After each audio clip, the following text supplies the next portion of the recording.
this week's Your Manchester, coming from one very, very special place. I am very excited, and that is because we are at Manchester Central in the heart of Spice Girls exhibition. It's literally just behind that there curtain. The magic is beginning to unfold. And we're not going to reveal all, because it's not fair, is it? No, it's not. No, not at all.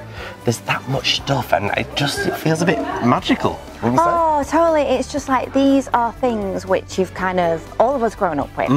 And people who are new to the Spice Girls, you're still going to love. There's glitter, there's glamour, there's sequins. Ta-da! And of course, we've got everything else going on for you as well today, here only on the place to watch, Your Manchester. I'll tell you what I want. What I really, really want. Titters. The Spice Girls brought us girl power. If we look for real girl power, who would you have in your band?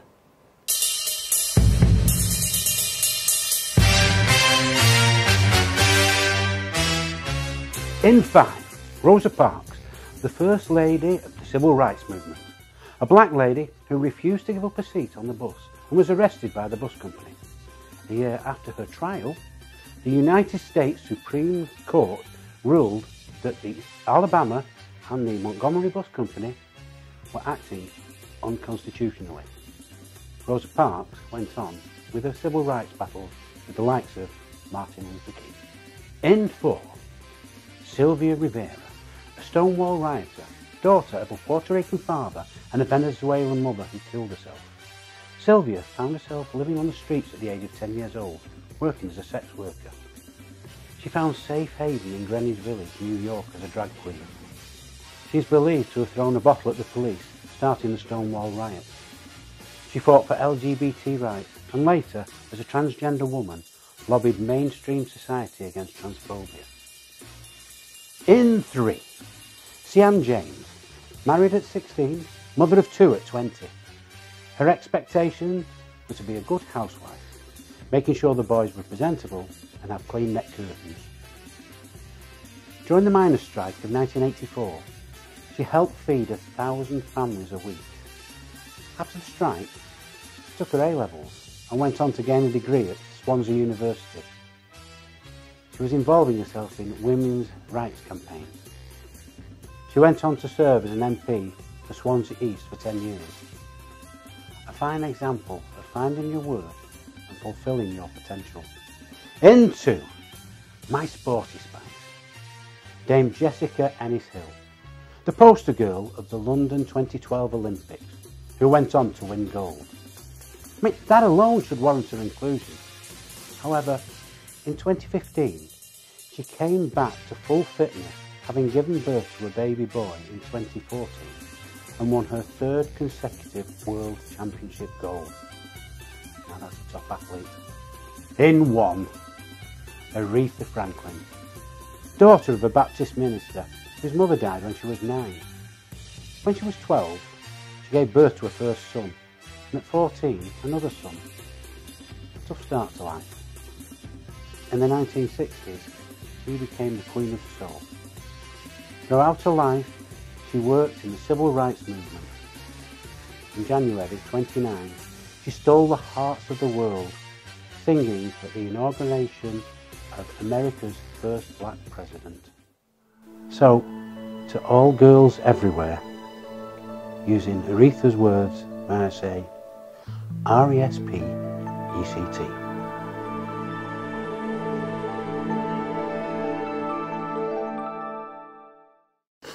Who do you think you are? Probably my best friend, Hales?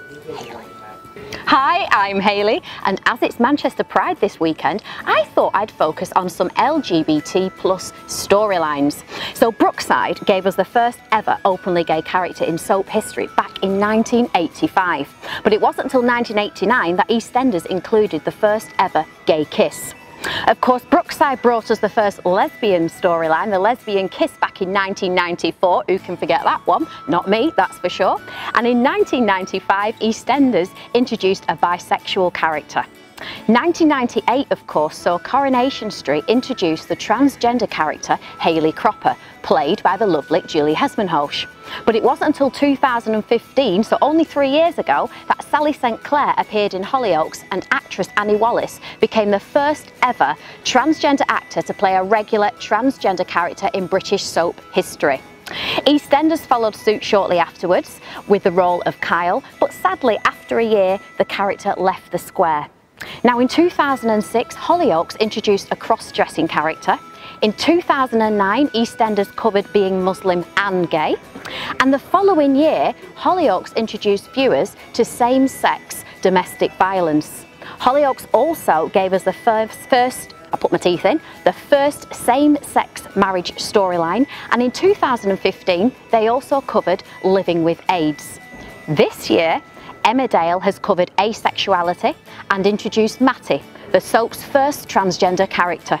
So that's it from me, except to say, Happy Pride, Manchester! So we're now joined by Dan, and Dan's going to tell us all about what's going on over this weekend, which is of course Pride Weekend. Hello Dan. Hello. I am most excited because Dan is with us. Usually you're just on the screen, Dan, and it's like... You can touch me as well, I'm here. You still exist. Fantastic. What have we got happening? And I'm not talking gadgets, we're doing a bit different. So we're going to talk about Pride, obviously. Yes. It's here this weekend. This is a bit of a guide, so if you haven't been before, you know what Have you not been before? know what you're doing. What's Pride? Never in my life. I was going to say, this is why we're doing it, you see. A novice. I know, yes. First things first, how are you going to get there? So the Metrolink, which is our lovely tram. Are you all right there? Are we okay? Just because you said public transport. Go on, carry on. Right, okay. Well, we'll get to taxis and stuff in a bit. Okay, but good. Metrolink, so if you've got a pledge band, which is basically your ticket for Pride, you can get free travel on the Metrolink, come into Pride. That's cool. In the city zone. Addison Lee, which is a taxi company, which you never knew that, did you? No. So they're a taxi company. They're official sponsors of Pride for transport as well. So this is getting to the venues and stuff. They've got a little deal on at the moment. Have they? What's the deal? So if you join on their app and you type in Pride and then number 10, you get £10 off your journey. Oh, that's good. £10 off your journey? Yeah. What if it only costs £5? Well, they'll owe you money or you'll owe them money. We can use it again over the weekend. Yeah, so it's just little deals and stuff like that. Getting that, so that's getting it's there. So sensible today, you honestly. Sensible, look. I know. It's all the excitement, isn't it, with the costumes? So that's getting there. Yes. Tickets, if you haven't got them already, you've kind of lost out in a little bit because they've gone up in price. There's the early bird ones, which are all gone. We went to get some, and it's gone up. And there was only one site, I won't mention what site where you could get it from unless you're going to. Right. But it's like, why didn't I get them early?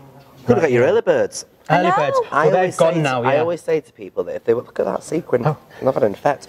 I always say to people, if they want to get a Pride ticket, if they enjoy the event that they're at, get it there and then. You can actually get them or the day after it's finished from the year before. That's all. A lot of people do Next that. Year I'm do that. This is all on Manchester Pride's website. You can get them now. So you can get a day ticket. So it's Friday to Monday. You can, if you just want to go for the day, you can get a day ticket. That's going to cost you £22. Okay. For the full weekend's 30. Right. So you might as well just, depending on... Get a 30. Yeah, you know you're going to want to come. Yeah, because you were unsure whether you were going to go for 2 days. Or one. So yeah, we'll go back to that now. So that's the tickets and stuff. So then you get your ticket and then you queue up for your wristband, and that gets you everywhere. If you're not lucky enough to be in VIP like yourself, I'm guessing. VIP, I'm not moving from the 1 million all weekend, me. But I'm on it. There we are. So that's the getting there and the tickets. There's lots of lovely things going on. As the main thing, probably in my eyes, I would say is the parade. Yeah. You've been to the parade before? Yes. All the time. In it? Once. You are the parade. I am the parade. You can walk all over me. Well, weren't you in a car once in the parade? I was in my little car limo that I used to have. Yeah, my little Mercedes. Yeah, I saw that. There you go, Michelle. One off. Mercedes? Oh, yeah. So are we doing the parade this year? We will be there on the parade. Yeah. We will be, right, yeah. Good stuff. Saturday, so the parade, it starts around Dean's Gateway, and we go right round the city, and we come back to Fairfield Street, if you know your way around in Manchester. Yeah. So it's right through the city. And what's the theme? There we go. I'm glad you asked. The theme is the Circus of Acceptance. Yes. So it's a bit like... It's the greatest show. There we go, yeah. It's almost like there was a film come out.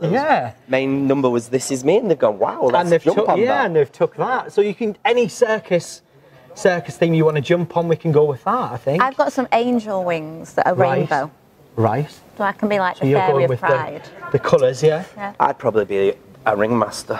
Well, this is it, yeah. Quite fond of being a ring master. Could see you with a whip. I was going to say, top hat and a whip, you're sorted, aren't you? So that's the parade. I believe it starts around about 1 p.m. Yes. So get yourself into the city and you can watch that. And we normally see lots of lovely families and the children are at that. So and it's nice goodie for that bags as well. Goodie bags? Oh, they give them out left, right and centre. What's in these goodie bags then? Last year I got some face paint, so like rainbow face paint, and I may have kept it for this year. My whole life's rainbow face paint. It's so good. Your whole life's a goodie bag. It is when you were out, Dad. It is when you were Tons of wristbands, tons of sparkle. There we go. So there's lots of lovely people involved in that, from like Asda, George's Houses Trust to Thomas Cook, all the companies from Manchester getting involved. But what acts are on the stage? Acts. So we've got lots of lovely acts. So Friday night, we're going to start with Friday. We've got lovely Jake Shears from the Scissor Sisters. Like him. If you like that, yeah. You know, Jake is actually performing in Kinky Boots as a lead role at the moment on Broadway. Yeah. So there you go. If you're a Broadway Kinky Boots fan, come and see Jake this weekend, Shears. is he? He's not. No, He's this Broadway from Manchester. And he's got a new album out, which a possible collaboration with Kylie Minogue. That's what you were going to say, were you? And then to wrap it up nicely, closing parties.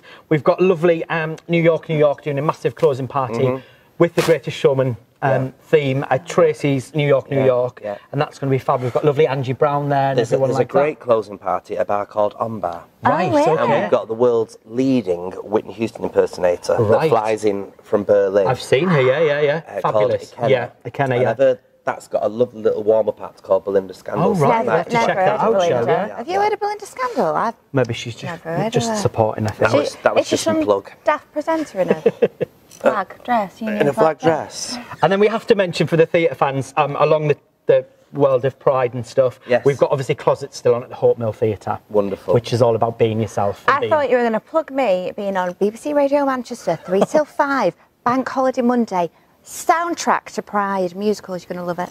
Well, we've done our plugs now, we can go home. Right, well, easy to it. Thanks. Thanks for having me.